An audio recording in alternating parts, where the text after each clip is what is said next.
ಮತ್ತೆ ಪೌರ ಕಾರ್ಮಿಕರು ಗುತ್ತಿಗೆ ಆಧಾರದ ಮೇಲೆ ಕೆಲಸ ಮಾಡಬಾರದು, ಕಾಯಂ ನೌಕರರಾಗಿ ಮಾಡಬೇಕು ಅಂತೇಳಿ ಬೇಡಿಕೆಯನ್ನು ಯಾವುದೇ ಕಾರಣಕ್ಕೆ ಈ ಸಮಾವೇಶದಲ್ಲಿ ತಪ್ಪಿಸ್ಕೋಬಾರದು. ನೀವು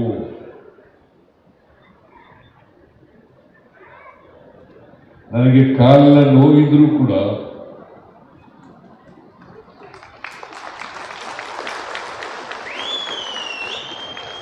ನಾರಾಯಣ ಅವರ ಮಾತಿಗೆ ಬೆಲೆ ಕೊಟ್ಟು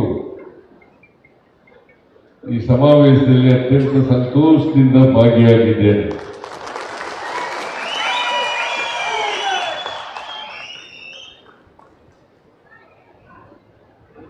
ಪೌರ ಕಾರ್ಮಿಕರು ಈ ಸಮಾಜದಲ್ಲಿ ಬಹಳ ಕ್ಲಿಷ್ಟಕರವಾದಂಥ ಕೆಲಸವನ್ನು ಮಾಡ್ತಕ್ಕಂಥವ್ರು. 100ಕ್ಕೆ 90 ಭಾಗ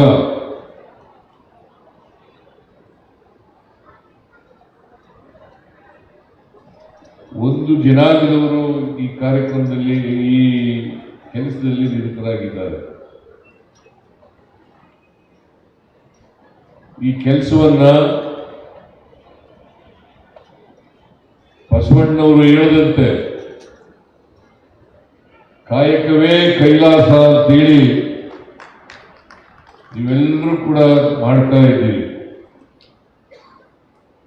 ಈ ಕೆಲಸಕ್ಕೆ ಬೇರೆಯವರು ಬರೋದು ಬಹಳ ಕಡಿಮೆ.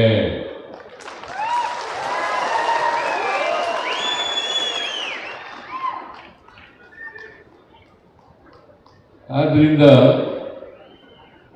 ನೀವು ನಗರ ಪಾಲಿಕೆಗಳಲ್ಲಿ ಕೆಲಸ ಮಾಡಲಿ, ಪುರಸಭೆಗಳಲ್ಲಿ ಕೆಲಸ ಮಾಡಲಿ, ನಗರ ಪಾಲಿಕೆಗಳಲ್ಲಿ ಕೆಲಸ ಮಾಡಲಿ, ಗ್ರಾಮ ಪಂಚಾಯಿತಿಗಳಲ್ಲಿ ಕೆಲಸ ಮಾಡಲಿ, ಇಲ್ಲೇ ಮಾಡಿದ್ರು ಕೂಡ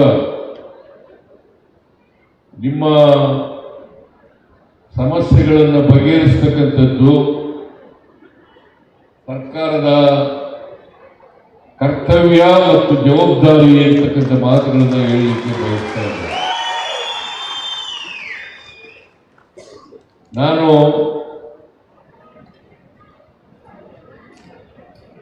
94ರಿಂದ 99ರವರೆಗೆ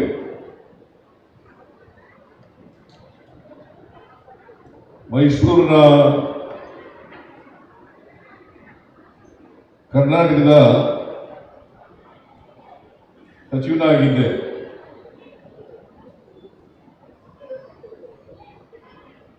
ನಾರಾಯಣ ಕಾರ್ಪೊರೇಟರ್ ಆಗಿದ್ರು.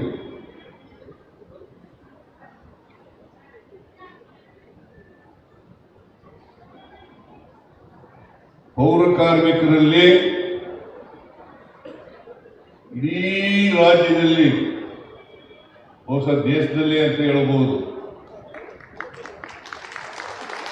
ಮೈಸೂರು ನಗರ ಪಾಲಿಕೆಯ ಮೊದಲನೇ ಮೇಯರ್ ಆದವರು ಯಾರಾದರೂ ಇದ್ರೆ ಅದು ಶ್ರೀ ನಾರಾಯಣ ಅವರು ಅಂತಕ್ಕಂಥ ಮಾತುಗಳನ್ನು ಹೇಳಲಿಕ್ಕೆ ಬಯಸ್ತೇನೆ. ಶ್ರೀ ನಾರಾಯಣ ಅವರನ್ನ ಮೇಯರ್ ಮಾಡಲಿಕ್ಕೆ ಬಹಳ ಶ್ರಮಪಟ್ಟು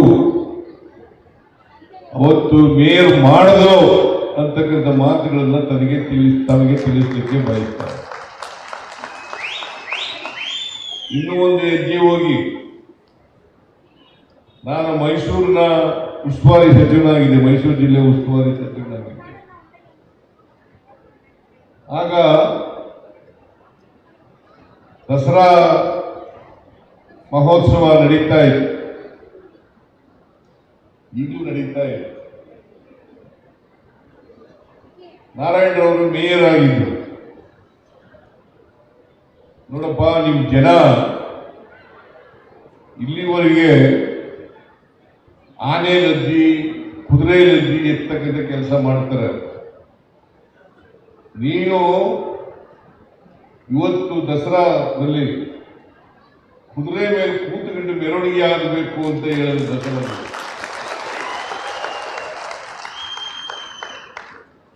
ಏನಪ್ಪ ನಾರಾಯಣ,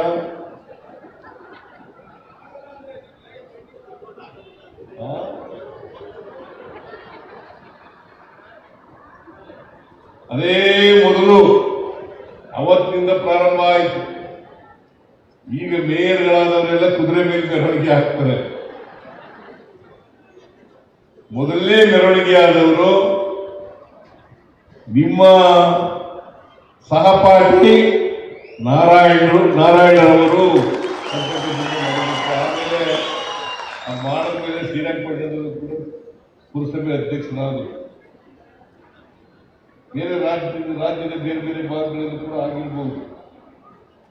ಆದರೆ ಮೊದಲನೇ ಬಾರಿ ಮೇಯರ್ ಆದದ್ದು ಇಡೀ ದೇಶದಲ್ಲಿ ನಾರಾಯಣ ಅವರು ಅಂತಕ್ಕಂಥದ್ದನ್ನ ಮರೀಲಿಕ್ಕೆ ಸಾಧ್ಯ ಇಲ್ಲ.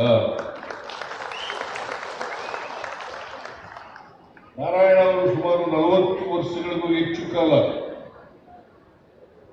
ಪೌರ ಕಾರ್ಮಿಕರನ್ನು ಸಂಘಟನೆ ಮಾಡ್ತಕ್ಕಂಥ ಕೆಲಸವನ್ನು ಮಾಡ್ಕೊಂಡು ಬಂದಿದ್ದಾರೆ. ಅದಕ್ಕೆ ನಾನು ಮುಖ್ಯಮಂತ್ರಿ ಆದಮೇಲೆ ಅವರನ್ನ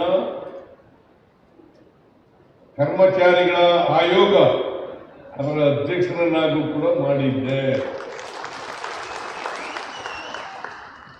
ಯಾವಾಗ ನಾನು ಭೇಟಿಯಾದರೂ ಕೂಡ ಬಹಳ ಅಪರೂಪ ಭೇಟಿಯಾಗೋದು. ಯಾವಾಗ ಭೇಟಿಯಾದರೂ ಕೂಡ ಪೌರ ಕಾರ್ಮಿಕರ ಸಮಸ್ಯೆಗಳನ್ನೇ ಪ್ರಸ್ತಾಪ ಮಾಡ್ತಾರೆ ಹೊರತು ಬೇರೆ ವಿಚಾರಗಳನ್ನ ಪ್ರಸ್ತಾಪ ಮಾಡಲ್ಲ.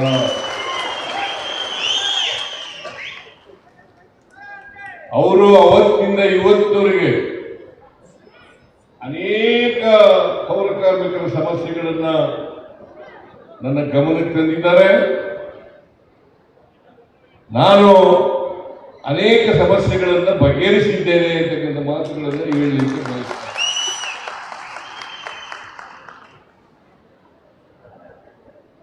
ಪೌರ ಕಾರ್ಮಿಕರು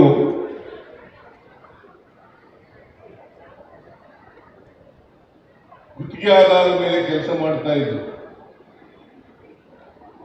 ಗುತ್ತಿಗೆ ಆಧಾರದ ಮೇಲೆ ಅವರನ್ನ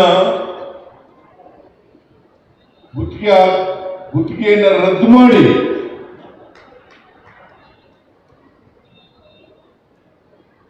ಪುರಸಭೆಗಳು, ನಗರ ಪಾಲಿಕೆಗಳು, ನಗರಸಭೆಗಳು ಅವರ ವತಿಯಿಂದಲೇ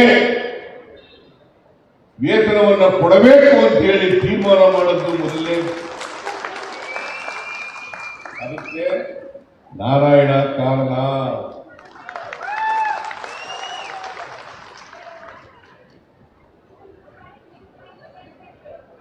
ಆಮೇಲೆ ನಾವು ಪೌರ ಕಾರ್ಮಿಕರಿಗೆ ಊಟದ ವ್ಯವಸ್ಥೆಯನ್ನ ಮಾಡತಕ್ಕಂಥ ಕೆಲಸವನ್ನು ಮಾಡೋದು. ಬೆಳಗಿನ ಉಪಹಾರ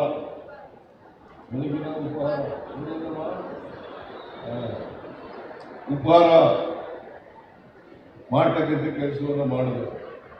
ಮೈಸೂರಿನಲ್ಲಿ 524 ಮನೆಗಳನ್ನ ಪೌರ ಕಾರ್ಮಿಕರಿಗೆ ಮಾಲೀಕರನ್ನಾಗಿ ಮಾಡತಕ್ಕಂಥ ನಿರ್ಣಯವನ್ನು ತಗೊಂಡು, ಅದಕ್ಕೂ ನಾರಾಯಣ ಕಾರಣ.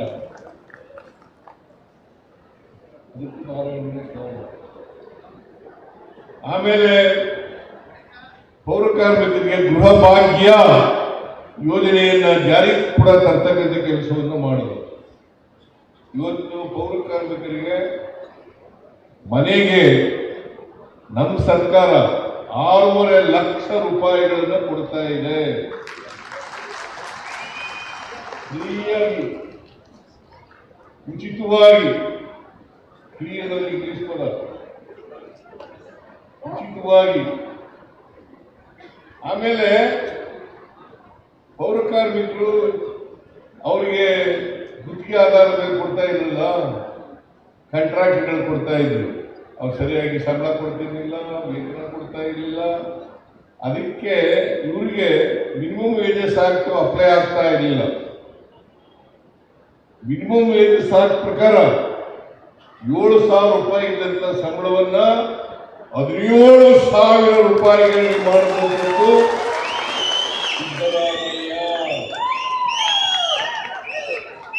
ಹೌದಲ್ಲ?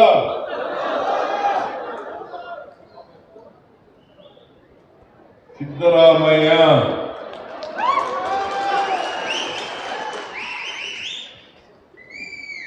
ಮತ್ತೆ ಪೌರ ಕಾರ್ಮಿಕರು ಗುತ್ತಿಗೆ ಆಧಾರದ ಕೆಲಸ ಮಾಡಬಾರದು, ಕಾಯಂ ನೌಕರರಾಗಿ ಮಾಡಬೇಕು ಅಂತೇಳಿ ಬೇಡಿಕೆಯನ್ನ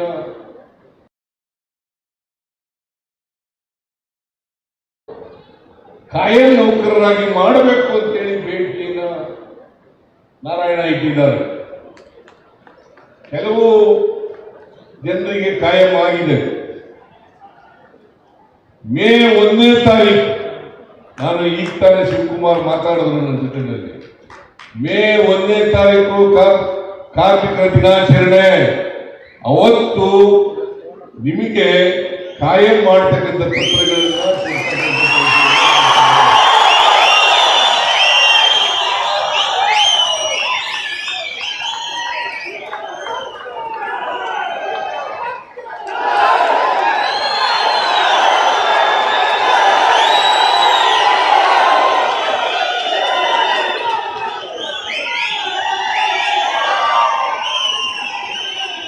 ಯಾಕಂತಂದ್ರೆ ನೀವು ಸ್ವಚ್ಛ ಮಾಡ್ತಕ್ಕಂಥ ಕೆಲಸ ಮಾಡ್ತಕ್ಕಂಥವ್ರು.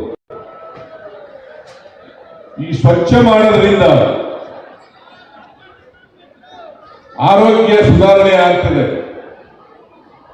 ಪರಿಸರ ಉತ್ತಮವಾಗ್ತದೆ. ನೀವೆಲ್ಲರೂ ಕೂಡ ಸ್ವಚ್ಛತೆಯೇ ನಮ್ಮ ಕಾಯಕ, ನಮ್ಮ ದೇವರು ಅಂತೇಳಿ ನಂಬ್ಕೊಂಡಿರ್ತಕ್ಕಂಥ ಯಾವುದಾದ್ರೂ ವರ್ಗ ಇದ್ರೆ ಅದು ಪೌರಕಾರ್ಮಿಕರು ಅಂತ. ನಾವೆಲ್ಲ ದೇವಸ್ಥಾನಗಳಿಗೆ, ಚರ್ಚ್ಗಳಿಗೆ, ಗುಡಿಗಳಿಗೆ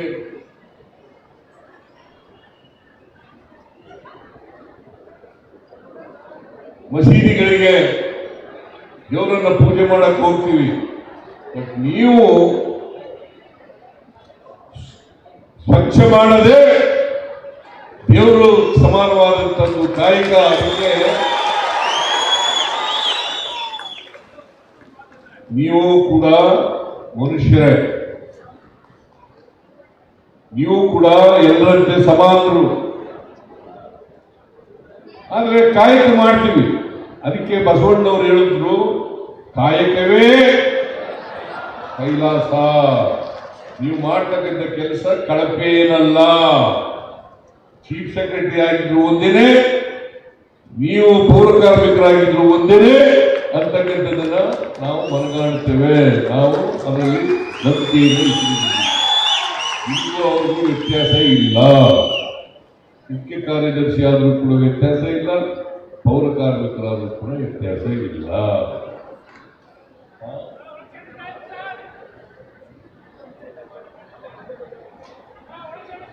ಅದರಿಂದ ನಮ್ಮ ಸ್ನೇಹಿತರು ಬೇಡಿಕೆಗಳನ್ನೆಲ್ಲ ಇಟ್ಟಿದ್ದಾರೆ.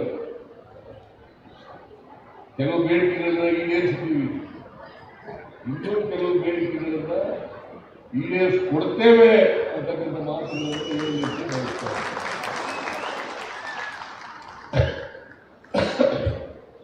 ನಾವು ಸಮಾನತೆಯಲ್ಲಿ ನಂಬಿಕೆ ಇಟ್ಕೊಂಡಿರೋದು, ಅಸಮಾನತೆಯನ್ನು ಹೋಗ್ಲಾಡಿಸ್ಬೇಕು ಅಂತಕ್ಕಂಥವ್ರು. ನೀವೆಲ್ಲರೂ ಕೂಡ ಮುಖ್ಯವಾಗಿ ನೀವು ಬರಬೇಕು ಅಂತಕ್ಕಂಥದ್ರಲ್ಲಿ ನಂಬಿಕೆ ಇಟ್ಕೊಂಡಿರ್ತಕ್ಕಂಥವ್ರು.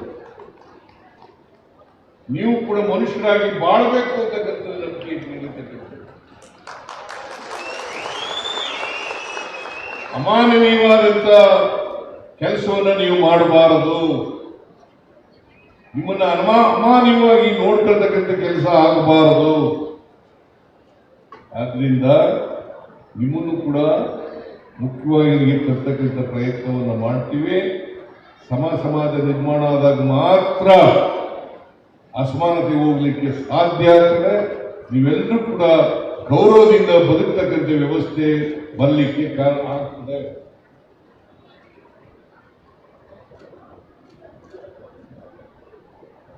ಆಮೇಲೆ ಇನ್ನೊಂದು ಬೇಡಿಕೆ ಇದೆ.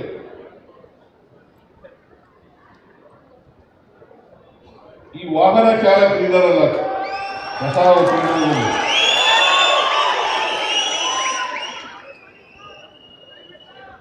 ಲೋಡರ್ಸು, ಕ್ಲೀನರ್ಸು,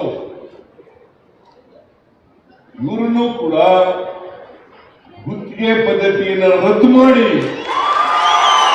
ನಿಮಗೆ ನೇರ ವೇತನವನ್ನು ಕೊಡ್ತಕ್ಕಂಥ ವ್ಯವಸ್ಥೆಯನ್ನ ಮಾಡಿಕೊಡುತ್ತೇವೆ. ಆಗ್ಬೋದಾ? ಯಾರೋ ಒತ್ತಾಯ ಮಾಡಿದ್ರು. IPD ಸಾಲಪ್ಪನವರ ರಿಪೋರ್ಟ್ ಕೂಡ ಇದೆ. ನನಗೆ ಈಗ ಕಾಪಿ ಕೊಟ್ಟರು. ಅವರ ಮಗಾಲ ನೀವು ಕೊಟ್ಟಿದ್ದಾರೆ. ಒಟ್ಟಾರೆಯಾಗಿ ನಿಮ್ಮ ಸಮಸ್ಯೆಗಳನ್ನ ಆದ್ಯತೆ ಮೇಲೆ ಬಗೆಹರಿಸಿಕೊಡ್ತೇವೆ. ಆಮೇಲೆ ಒಳಚರಂಡಿ ನಲ್ಲಿ ಕೆಲಸ ಮಾಡ್ತಾರಲ್ಲ, ಬಹಳ ಕಷ್ಟದ ಕೆಲಸ, ಅವರನ್ನು ಕೂಡ ಕಾಯಂ ಮಾಡತಕ್ಕಂಥ ಕೆಲಸವನ್ನ ಮಾಡುತ್ತೇವೆ.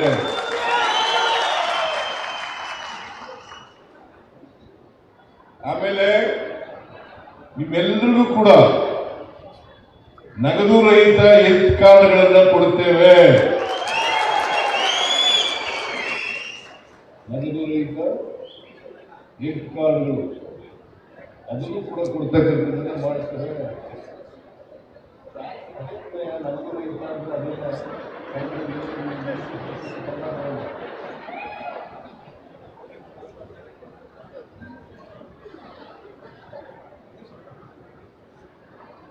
ಆಮೇಲೆ ಸಿಂಧುತ್ವದ ಸಮಸ್ಯೆ ಇದೆ.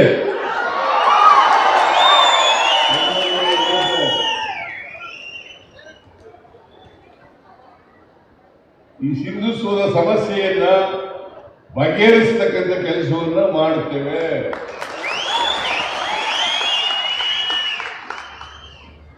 ಇನ್ನೇನಾರ ಇದೆಯಾ?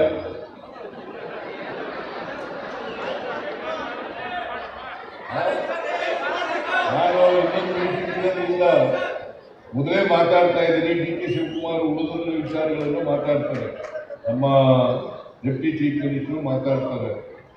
ಸೊ ಅದರಿಂದ ಮುನಿಯಪ್ಪನವರು ನನ್ನೇ ನೋಡ್ತಾ ಇದ್ದಾರೆ.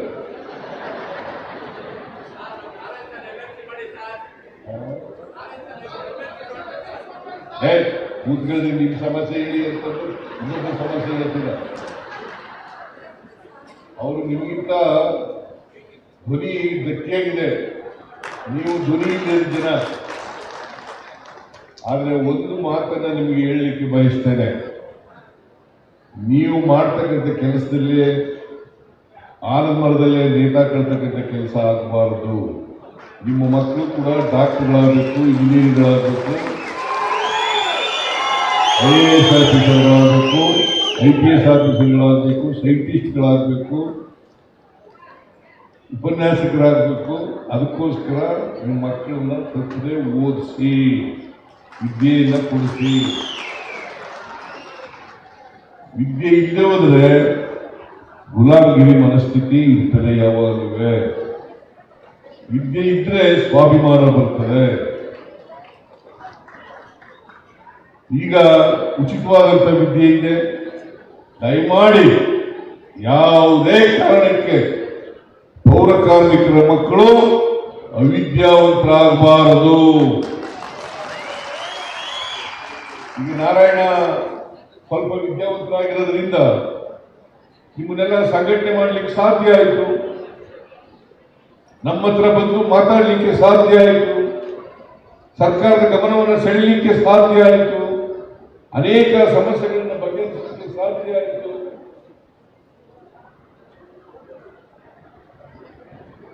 ಅದು ಈಗ ಅನುಕಂಪದ ಆಧಾರದ ಮೇಲೆ ಕೆಲಸ ಕೊಡಬೇಕು ಅಂತಕ್ಕಂಥ ಮಾತನ್ನ ಹೇಳ್ತಾ ಇದ್ದಾರೆ. ಅದನ್ನು ಕೂಡ ನಾವು ಗಂಭೀರವಾಗಿ ಎಲ್ಲೆಲ್ಲಿ ಪರ್ಮನೆಂಟ್ ಆಗಿರ್ತದೆ ಅಲ್ಲೆಲ್ಲ ಅನುಕಂಪದ ಆಧಾರದ ಮೇಲೆ ಕೆಲಸ ಕೊಡಲೇಬೇಕು. ಅದಕ್ಕೆ ಪರ್ಮನೆಂಟ್ ಮಾಡ್ತಕ್ಕಂಥ ಕೆಲಸವನ್ನು ಮಾಡ್ತೀವಿ. ಸೊ ಯಾವುದೇ ಕಾರಣಕ್ಕೆ ಅವಿದ್ಯಾವಂತರಾಗಬಾರದು, ವಿದ್ಯಾವಂತರಾಗಬೇಕು. ಸ್ವಾಭಿಮಾನ ಬರಬೇಕಾದ್ರೆ, ನಿಮ್ಮ ಪ್ರತಿಭೆ ವಿಕಾಸ ಆಗಬೇಕಾದ್ರೆ, ಪ್ರತಿಯೊಬ್ಬರಿಗೂ ಕೂಡ ಪ್ರತಿಭೆ ಇರ್ತದೆ, ಅವಕಾಶ ಸಿಗಬೇಕು ಅಷ್ಟೇನೆ.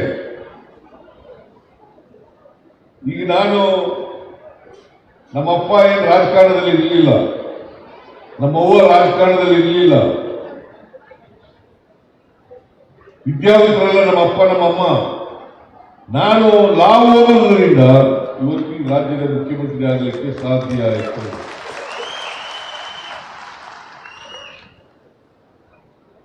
ಸ್ವಾಭಿಮಾನದಿಂದ ಬದುಕತಕ್ಕಂಥ ವ್ಯವಸ್ಥೆ ಆಗಬೇಕು. ಯಾವುದೇ ಉದ್ಯೋಗ ಮಾಡಲಿ, ಆದರೆ ಮನುಷ್ಯತ್ವ ಇರ್ತಕ್ಕಂಥ ಕೆಲಸ ಆಗಬೇಕು.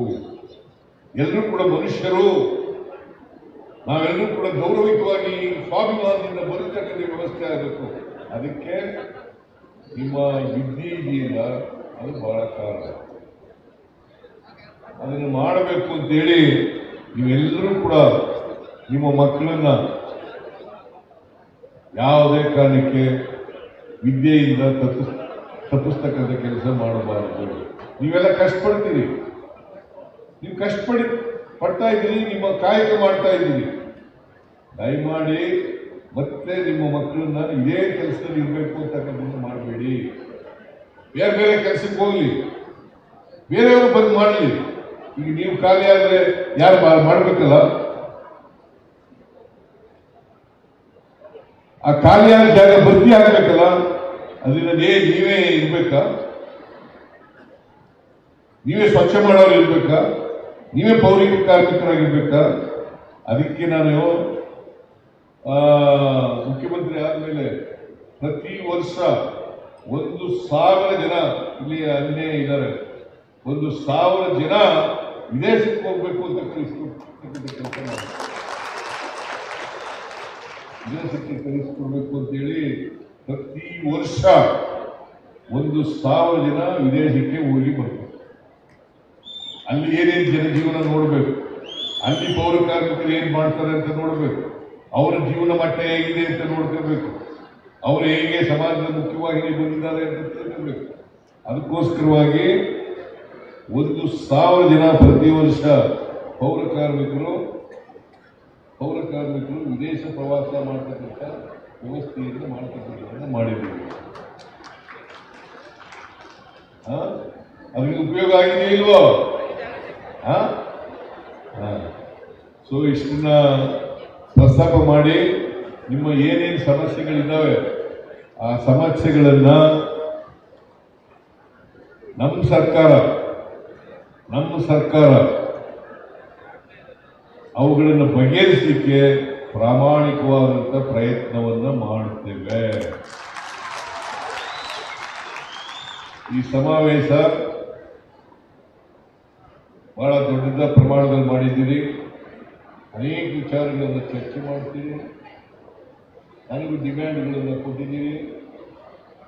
ಆ ಡಿಮ್ಯಾಂಡ್ಗಳನ್ನು ಕೂಲಂಕಷವಾಗಿ ಪರಿಗಣಿಸಿ ನಿಮಗೆ ಸಹಾಯ ಮಾಡ್ತಕ್ಕಂಥ ಕೆಲಸವನ್ನು ಮಾಡುತ್ತೇನೆ. ನಮ್ಮ ಸರ್ಕಾರ ಮಾಡ್ತದೆ. ಆಗ್ಬೋದಾ? ಅದರಿಂದ ನನಗೆ ಬೇರೆ ಮೀಟಿಂಗ್ ಇರೋದ್ರಿಂದ ಮೊದಲೇ ಮಾತಾಡಿ ಹೋಗ್ತಾ ಇದ್ದೀನಿ. ದಯಮಾಡಿ ಎಲ್ಲ ಸಭೆ ಮುಗಿಯುವವರೆಗೂ ನೀವೆಲ್ಲ ಇಲ್ಲೇ ನನ್ನನ್ನು ಆಹ್ವಾನ ಮಾಡಿ ಯಾವುದೇ ಕಾರಣಕ್ಕೆ ಈ ಸಮಾವೇಶದಲ್ಲಿ ತಪ್ಪಿಸ್ಕೋಬಾರದು. ನೀವು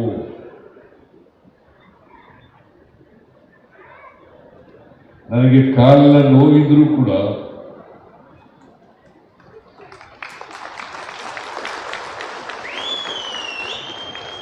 ನಾರಾಯಣ ಅವರ ಮಾತಿಗೆ ಬೆಲೆ ಕೊಟ್ಟು ಈ ಸಮಾವೇಶದಲ್ಲಿ ಅತ್ಯಂತ ಸಂತೋಷದಿಂದ ಭಾಗಿಯಾಗಿದ್ದೇನೆ.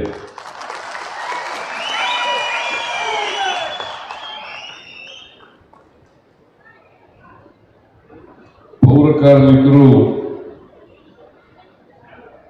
ಈ ಸಮಾಜದಲ್ಲಿ ಬಹಳ ಕ್ಲಿಷ್ಟಕರವಾದಂಥ ಕೆಲಸವನ್ನು ಮಾಡ್ತಕ್ಕಂಥವ್ರು. 100ಕ್ಕೆ 90 ಭಾಗ